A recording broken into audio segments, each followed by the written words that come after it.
여러분 안녕하세요. 많은 분들이 정말 놀라셨을 것 같아요. 제가 갑자기 결혼을 한다고 하니까. 그래서 저희가 왜 결혼을 결심하게 되었는지를 일단 말씀을 드리도록 할게요.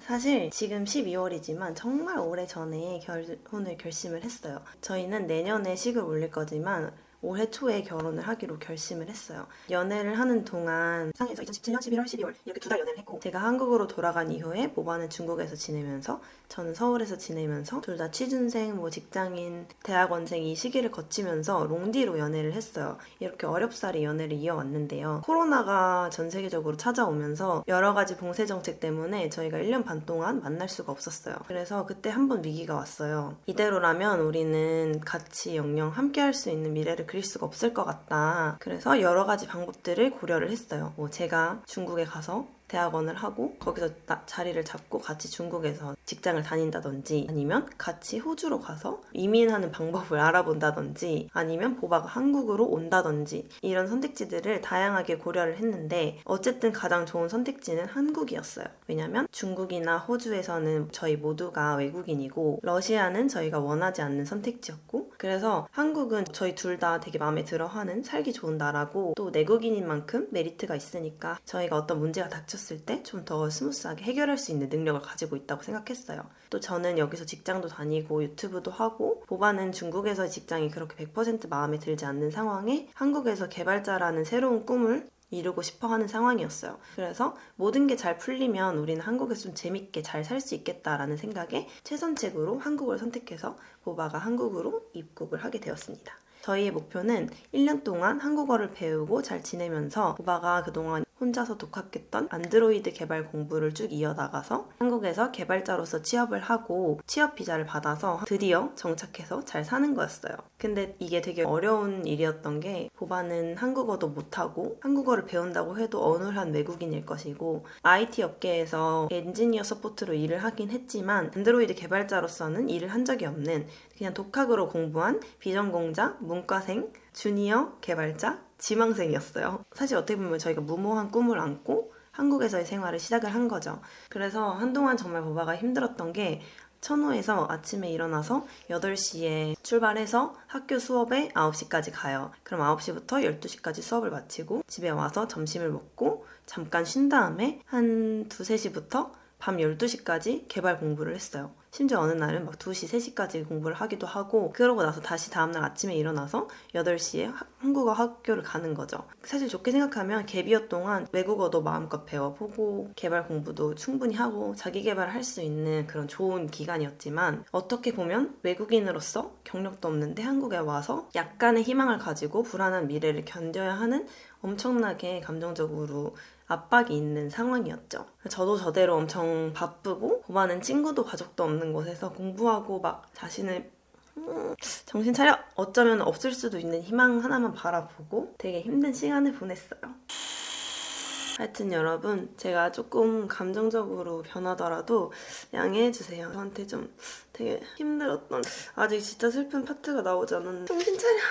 그때는 그래도 아직까지 괜찮았거든요. 그냥 우리에게는 아직 시간적 여유가 있고 한국어를 배우면서 우리는 지금 기반을 다지고 있다, 이런 느낌이었는데, 오빠가 8월에 입국을 했는데 이제 2월 달쯤에 학기가 한 학기 끝나고 가족들을 보러 블라디보스톡에 가서 잠깐 방학을 지내고 오겠다라고 해서 한 일주일 정도 러시아를 갔어요. 처음에는 보바가 좀 2주 정도 갈 생각으로 2월 중순부터 3월 초 이렇게 비행기를 예약을 했는데, 갑자기 특정한 비자가 없으면 출국을 다 할 수 없다 이렇게 취소를 해버려서 뭔가 불안해서 저희가 비행기를 그냥 좀 앞당겨서 딱 만약에 25일부터 출국 금지면 24일 이렇게 비행기를 바꿔서 한국으로 돌아오는 걸로 했어요. 그래서 보바가 일주일의 휴가를 지내고 있는 와중에 러시아에서 갑자기 전쟁을 하겠다고 선전포고를 한 거예요. 그러고 한 이틀 뒤에 보바가 한국으로 입국을 했어요. 근데 보바가 러시아에서 만난 친구가 코로나에 걸려서 한국에 입국을 한 거예요. 그래서 저희가 같이 집에서 격리를 시작을 하게 됐어요. 제가 걸렸을 때 딱 하루 26만 명일 때거든요. 코로나에 대한 정보가 그렇게 정확하지 않아서 같은 집에 있으면 그냥 편하게 지내면 됐을 텐데, 저랑 얘랑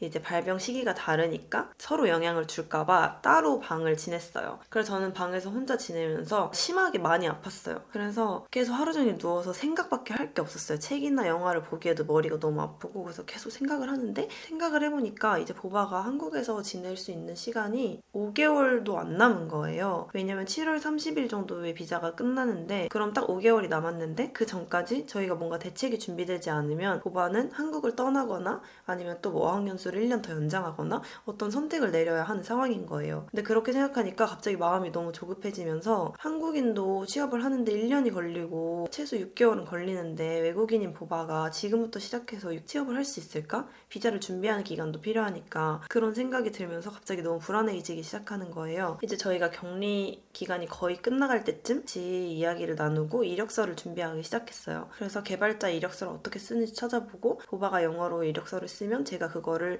한국어로 번역해서 그래도 한 30군데 정도 지원을 했는데, 근데 저는 한국의 이 면접 시스템을 아니까 너무너무 불안하고 너무너무 마음이 힘든 거예요. 이게 정말 안 될 것 같은데 헛된 희망으로 지원을 하고 있는 기분이 너무 드는 거예요. 근데도 어쨌든 우리가 할 수 있는 건 이거밖에 없으니까 열심히 했어요. 그래서 저는 자소서 하나는 잘 쓰니까 그런 쪽으로 이제 보바에게 많은 도움을 주고, 그렇게 지원을 하고 연락을 기다리는 동안 보바도 진짜 힘든 시간을 보냈어요. 자소를 준비하는 와중에 집에 밖에 나가서 저녁을 먹고 들어오는 길에 그런 생각이 드는 거예요. 아, 이제 진짜 오늘은 129일 정도 남았네. 내일 되면 128일 남겠네. 다음 주에는 110일 정도 남겠네. 이제 좀 있으면 2자릿수밖에 안 남았네.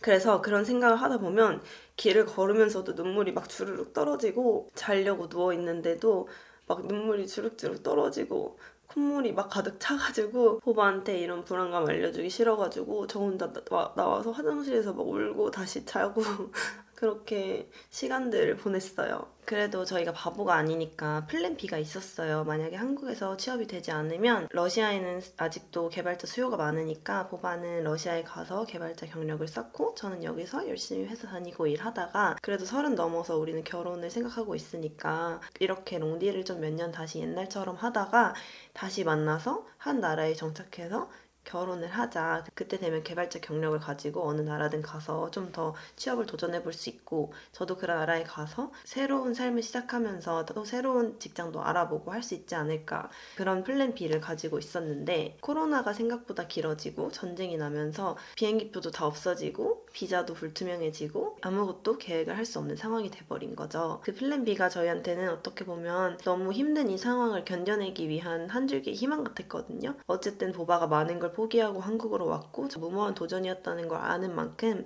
약간 플랜 B로, 그래 우리는 이렇게 사는 다른 방법도 있으니까 너무 암울하게 이렇게 힘들게 이 1년을 보내지 말자. 우리 행복하고 즐겁게 지금 있는 상황을 잘 즐겨보자, 이런 의미에서 마음 한켠에 갖고 있는 플랜 B였는데, 이제 그런 게 사라지면서 한국에서의 취업이 너무너무 간절해진 상황이 된 거죠. 그런데 너무너무 다행히도 한국에서 저희가 지원한 곳들 중에 여러 군데에서 연락이 왔어요. 면접을 보고 싶다고. 그리고 실제로 보바를 고용하고 싶다는 의사를 주신 회사가 3군데나 됐어요. 정말 너무너무 기뻤어요. 저희는 한국에서의 희망이 어떻게 될지 모르고 정보도 많이 없기 때문에 엄청 불안불안한 상황이었는데, 어쨌든 개발자라는 직업으로 살아가며 저희가 한국에서 어느 정도 안정된 기반을 가지고 지낼 수 있는 희망이 있구나, 기회가 있는 거구나, 그 한 줄기 희망을 본 것 같아서 정말 너무너무 기뻤어요. 그래서 저희가 바로 취업 비자를 알아보기 시작했어요. 그래서 자세히 알아보고 에이전시에 문의도 해봤는데, 한국 취업 비자가 받기가 되게 까다로워요. 많은 사람들이 오고 싶어 하기 때문에. 그래서 외국인이 한국에서 취업 비자를 받으려면 한국에서 학위를 졸업을 하거나, 이미 탈락이죠, 관련 전공의 졸업자이고 경력이 5년 이상 되어야 됐어요. 그런데 보바가 안드로이드 개발자의 경력은 없지만 IT 경력은 영끌해서 5년 정도 채울 수가 있었어요. 근데 그거를 다 증명을 해야 되는데, 그걸 다 증명을 하려면 러시아에서 서류가 많이 왔다 갔다 하고, 보바도 거기 가서 서류 본인 요청을 하고, 이런 것들이 너무너무 많은데 전쟁 때문에 또 그런 거를 할 수 있는 상황이 안 되는 거예요. 정말 세상이 우리를 도와줄랑 말랑 이렇게 줄다리기를 하고 있는 것 같은 느낌이었어요. 그래서 정말 저희는 어떻게든 진짜 죽기 살기로 방법을 만들어내고 기회를 만들어냈는데, 정말 문 앞에서 불가피한 상황으로 포기를 해야 되는 그런 절망감 같은 거를 많이 느꼈어요. 이렇게도 될 수 있구나.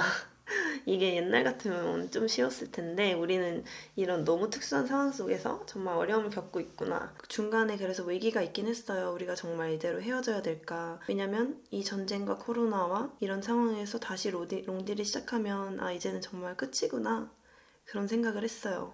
현실적으로 저희가 1년 반 동안 못 만나는 코로나 시기를 견디고 한국에 와서 한국어도 배우고 직업도 고용하고자 하는 회사를 찾았고, 그런데 비자 때문에 이 모든 기회를 포기하고 본국으로 돌아가는 이상 코로나와 전쟁 상황 아래서는 이거는 진짜 그냥 지속할 수 없는 관계다. 이게 정말 우리의 마지막이겠구나. 그런 생각이 너무 확고하게 들었어요. 그래서 우리는 이제 뭐 아니면 도구나.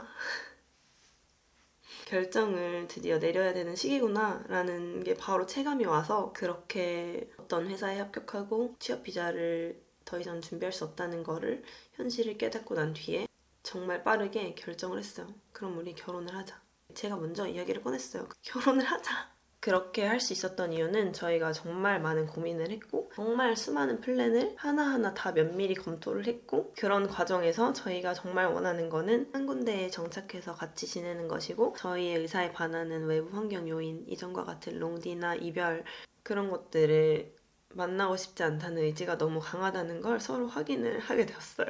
중요한 건 우리가 더 이상 이런 상황을 만나고 싶지 않고 같이 함께하고 싶다는 마음을 확인했다는 거고, 그걸 위해서 우리가 어떤 행동을 실현하는 거는 어려운 일이 아니다. 이렇게 판단을 했어요. 여러분, 배터리를 갈고 왔더니 이제 새로 시작할 수 있을 것 같은 그런 마음이 드네요. 저도 마음 한켠으로는 국제 커플의 미래는 언젠가 파멸 아니면 결혼이다 라는 것을 알고 있었기 때문에 그런 면에서 항상 가장 마음 밑단에는 어느 정도의 마음의 준비가 있었고, 다음에는 여러 가지 플랜들을 면밀히 검토하면서 확신이 생겼고, 그리고 최종적으로 저희는 결혼을 하게 되었습니다. 정말 그런 말을 많이 하잖아요. 너가 없는 삶은 상상할 수 없어. 솔직히 상상할 수 있거든요. 없어도 잘 살 수 있어요. 없어도 살 수 있겠지만 제가 말을 함께해서 얻는 이런 우여곡절, 고통과 슬픔도 물론 제가 혼자 있을 때보다 높낮이가 굉장히 크고 낮지만 함께 있을 때의 행복과 그 재미와 그 기쁨이 혼자 있을 때의 잔잔한 행복과 기쁨에 정말 수만 배를 뛰어넘는 그런, 뭐라고 해야 될까요? 그런, 무슨 말인지 아시겠죠? 그렇기 때문에 단순히 정말 함께하고 싶어서 저희는 이런 결정을 내리게 됐고요. 사실 언젠가 이런 날이 찾아올 걸 알고 있었는데 그거를 조금 더 젊은 나이에 실행했다고 생각하고, 그렇게 결정한 후에는 정말 해야 되는 일들이 또 많았어요. 왜냐면 결혼을 한다고 해서 바로 한국에서 거주를 할 수 있는 건 아니에요. 결혼을 하고 결혼 비자를 받아야 한국에서 지낼 수 있거든요. 그 이야기는 또 다음번에 해드리도록 하겠습니다. 이 길고 긴 비디오가 저희가 왜 결혼을 결심하게 되었는가에 대한 답이고요. 제가 회사에서 사람들이랑 같이 영어 스터디를 하는데 거기서 그런 질문을 하시더라고요. 여러 다른 조건보다 사랑이 우선이라고 생각해? 사랑이 정말 중요한 조건 중에 하나라고 생각해? 저는 누군가는 혜린이는 비자 때문에 좀 서둘러서 결혼을 했대 이렇게 네거티브하게 볼 수도 있을 거라고 생각해요. 근데 저는 오로지 사랑 하나로 사람 하나로 결혼은 저한테 이용당했다고 생각합니다. 결혼은 이용당했습니다. 근데 이렇게 결혼을 선택한 이후로 저는 정말 너무 행복하고 아무 후회도 없고 오히려 더 일찍 결정할 걸 괜히 그 마음고생을 했다라는 생각까지 들 정도로 정말 잘한 선택이라고 생각하거든요. 물론 결혼을 권장하는 영상은 아닙니다만 저의 상황 안에서는 저는 그렇다는 거죠. 그래서 저는 아주 만족하면서 살고 있고 살아갈 예정이고, 더 자세한 이야기는 또 여러분들께 공유하러 와보도록 할게요. 제가 여태까지 준비한 영상들이 정말 많거든요. 결혼을 결정한 이후에 인생과 결혼에 대해 정말 많은 생각을 하게 됐어요. 그래서 인생에 대한 저의 철학적인 신념이나 생각들도 많이 공유를 해보고 싶어요. 그런 쪽으로도 많이 기대를 해주시면 좋을 것 같습니다. 저의 다음 이야기 많이 기대해주세요.